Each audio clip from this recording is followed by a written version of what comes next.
Hey guys, what's going on? It is Corey. We are back. We got something cool to talk about today. We are talking about some hardware, and I'm sure you read and are super interested by the title of this review. We are talking about the Hexohm V3. Now, this little beauty, since I've got it, has not left my hands pretty much. I brought it to work. I didn't sleep with it, but maybe I did. Okay. I know you guys want to hear all about this, so let's welcome you back to the Cloud Corner.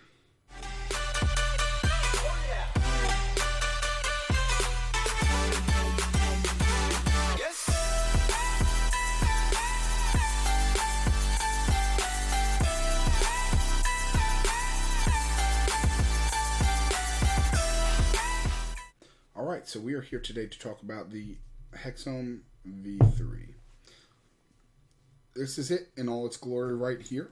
Now let's talk about the actual enclosure on here. There are a few differences between the 2.1 and this, and that's going to be the rounded edges on this custom enclosure.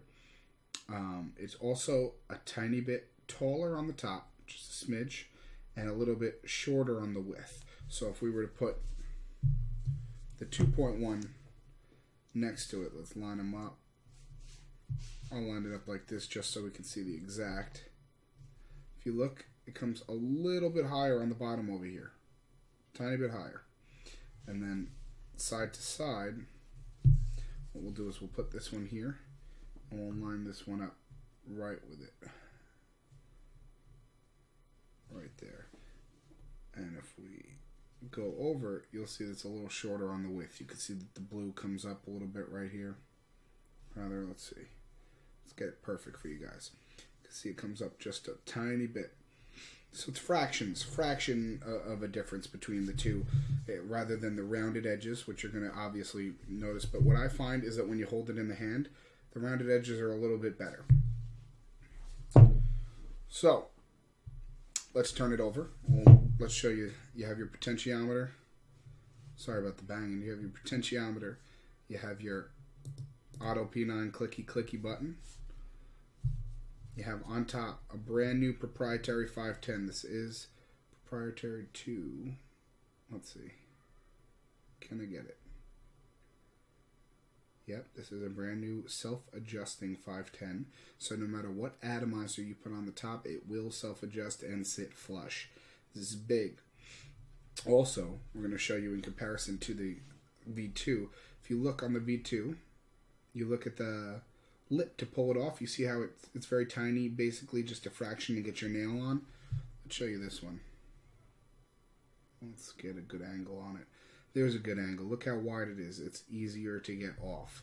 So if we need to get off, you just get a nail in there, which I have no nails whatsoever because I bite them. But it comes right off. Now let's show you the inside of the Hexohm V3. Now this switch right here is an on-off switch, something that many people have wanted so you can put it in your pocket and not have to worry about it. So right now it won't fire. If I put an atomizer on it, it will not fire. Why don't we do that? Put my Twisted Messes V2 on here, and let's click. You hear no firing, but if we press the button again, it's firing, it's smoking. Now I'll press it again, nothing. How awesome is that? On-off switch.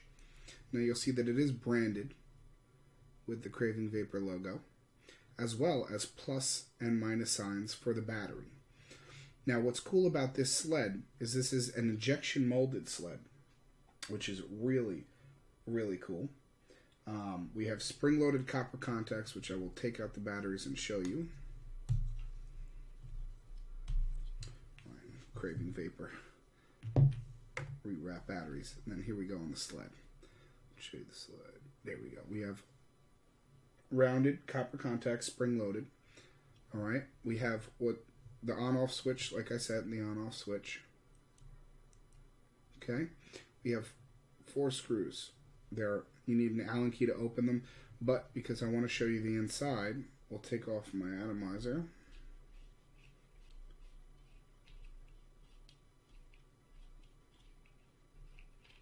Okay. And we're going to take this thing apart together. All right, let me give it a wipe.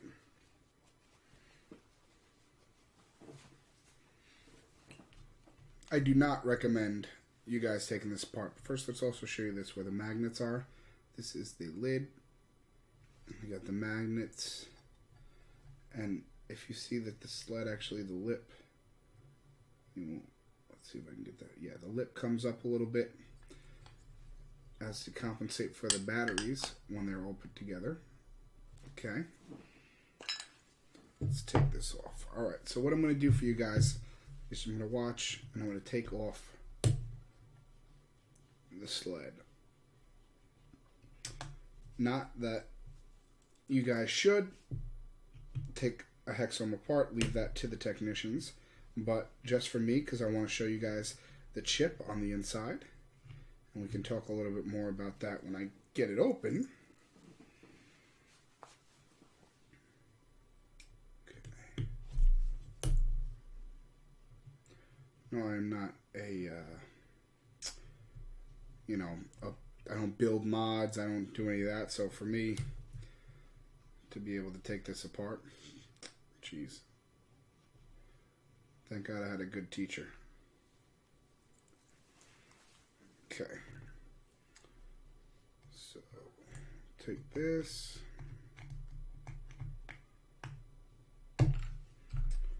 Off.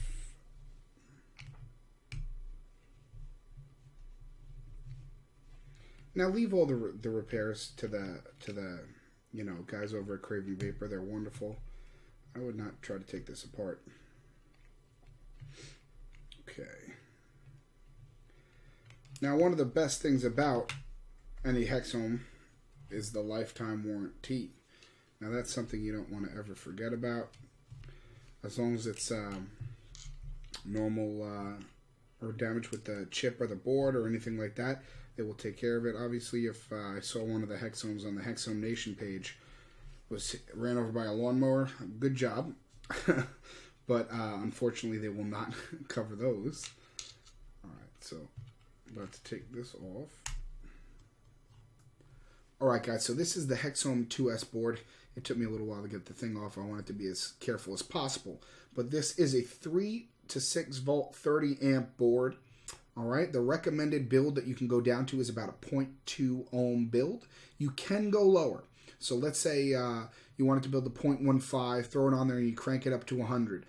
It's not going to fire. Now, there's a feature on this new board that what happens is if you put a 0.15 on there, it's not going to fire unless you lower the potentiometer to where it finds like a safe distance. So what you would do is you lower the potentiometer. You know, let's say it's at 100. I'd say lower it by a click each time and see if it'll fire, because it'll only fire when it's a safe range. So if you get it to fire, you'll know that it's in a safe range. All right. Now this chip has a couple of cool things about it. It has reverse polarity protection as well as a voltage cutoff. Now if you put batteries in here that are getting really, really low, what's going to happen is it's going to shut off the mod from vaping if it is below the certain amount where it should be, which is all for safety, which is what I love. Now, along with the on-off switch, you can see that this is the board itself. It's actually really cool when you take a look at it. It's got Craving Vapor's logo on it and some other things that you probably won't understand. But that's pretty much the inside of the Hexohm. Let me put this thing back together and we'll get our final thoughts on the Hexohm V3. Alright, so let's highlight some of the cool features about the Hexohm V3. Alright, we have a new enclosure, rounded edges. We have reverse polarity protection. We have an on-off switch. An on-off switch. Alright.